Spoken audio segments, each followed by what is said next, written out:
Komið sæl, ég heiti Þorsteinn og starfa sem þróunarstjóri hjá Advania. Ég er einn af 2 stofnendum Naglans. Ég heiti Guðmundur Karlsson og starfa sem lögfræðingur hjá Efnahags- og viðskiptaráðuneyti. Við stofnuðum Naglan 2010 og höfum síðan verið að þróa þetta hægt og rólega með fullri vinnu. Hugmyndafræðin sem slík hefur ekkert breyst, við erum ennþá að þróa miðju fyrir verktaka og verktakaviðskipti. Það sem hefur breyst er áhersla okkar á viðskiptavini, hinum fyrstu viðskiptavini, þar sem við markaðssetjum gagnvart sveitarfélögum og stærri innkaupaaðilum í stað þess að gera gagnvart einkaaðilum eins og við gerðum áður. Það er heil tæknibylting í gangi sem hefur áhrif á viðskipti sem og markað og tækniuppbyggingu á öllum lausnum í dag. Byltingin er svo að við erum að flytja okkur frá client-server-umhverfinu yfir í 3. kynslóð af upplýsingatækni, App Cloud. Naglinn er að einbeita sér í að nýta allar nýjungar í þeim tilgangi að bjóða upp á nýstárlegar og samkeppnishæfar lausnir. Evrópusambandið er einnig að kröfu að allir opinberir aðilar kaupa rafrænt, allar þjónustu og vörur og allir verktakar sendi rafræna reikninga.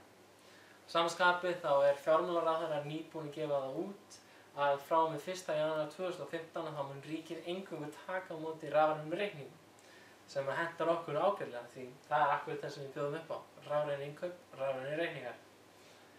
Það sem meira er að Mannvirkjastofnun er búið að koma í kring nýjum byggingaframkvæmdaferlum nema að þeir eru ekki að hugsa eigandann sjálfan, framkvæmdar aðilum.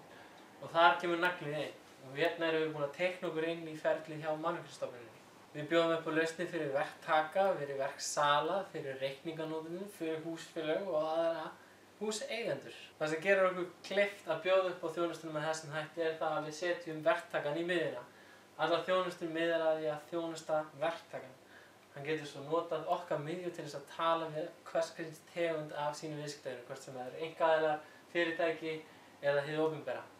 Það sem við gerum öðruvísi en allar lausnir sem eru á markaði í dag er það að við setjum verktakann í miðjuna.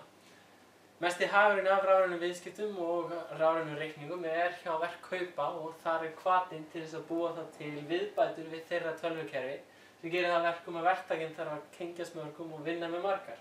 Hjá okkur er Naglinn miðjan og við notum verkþjónustu til þess að tala við kaupendur. Við höfum nú þegar gefið út 2 lausnir sem hafa ná ágætis uppleiðslu. Það eru rafrænir reikningar annars vegar og það sem við erum þá að bjóða hverjum sem er að skráða sig frítt á netinu til þess að senda rafræna reikninga í beint í viðskiptakerfi hjá kaupendum, sendt undirskrifaða PDF-reikninga sem viðhengi í tölvupósti eða þá sendt reikninginn til birtingar í heimabanka og við erum fyrsta fyrirtæki á Íslandi til að bjóða upp á slíka þjónustu. Hinn varan sem við erum að bjóða upp á er verkbeinakerfi fyrir sveitarfélög. Beðendur hafa mjög auðvelt, þeir þurfa bara að senda inn tölvupóst. Ekkert að innleiða, ekkert að setja upp, ekkert að læra. Þetta er bara svo einfalt. Kerfið sendir tilkynningar þegar það er búið að skrá beiðnina í kerfið og þá fer þjónustuveitandi inn á síðuna til þess að skoða efnisinnihald. Þar erum við lýsinguna, skjölin, myndirnar, hver sendi, hvenær. Næsta skref fyrir þjónustuveitanda er þá í rauninni að taka ákvörðun hvað á að gera við þessa beiðni. Það getur ákveðið að hafna beiðninni og gefið það ástæðu fyrir því og sendt tilkynningu.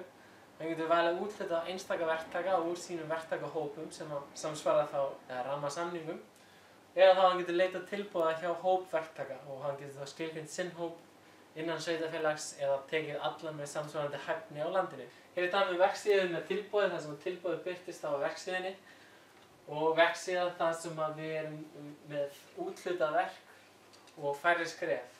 Hér er svo dæmi verksíðu sem er komið með áfangagreiðslu, yfirliti yfir greiðsluna útistandandi og líka með verkskilaboð sem eru þá að halda utan samskiptin sem og skjöl eins og verkskýrslu og magntölur og annað slíkt. Hér er svo verk í lokið og því lýkur með endurgjöf frá báðum einstaklingum líkt og á eBay. Á stjórnborðinu hafa aðilar yfirsýn yfir öll verkin, þeir hafa flýtilykla á helstu aðgerðir. Þetta er þó engan veginn komið og það er á langt í land því við sjáum fram á að varan verði enn glæsilegri en önnur í dag. Okkar lykilsamstarfsaðilar eins og Reykjanesbær er að hjálpa okkur að innleiða og þróa vöruna í þeim tilgangi að henti fyrir þeirra útfærslu og þarfir. Það er okkar markmið að ná til 70% sveitarfélaga á landinu og strax á 3. ári byrja að fara erlendis með vöruna undir formerkjum í procuring.com. Þið verðið að hjálpa okkur að hjálpa ykkur því með lausnum frá Naglanum þá getur hið opinbera náð raunhæfum hagræðingu í sínum rekstri. Þannig að styrkið Naglan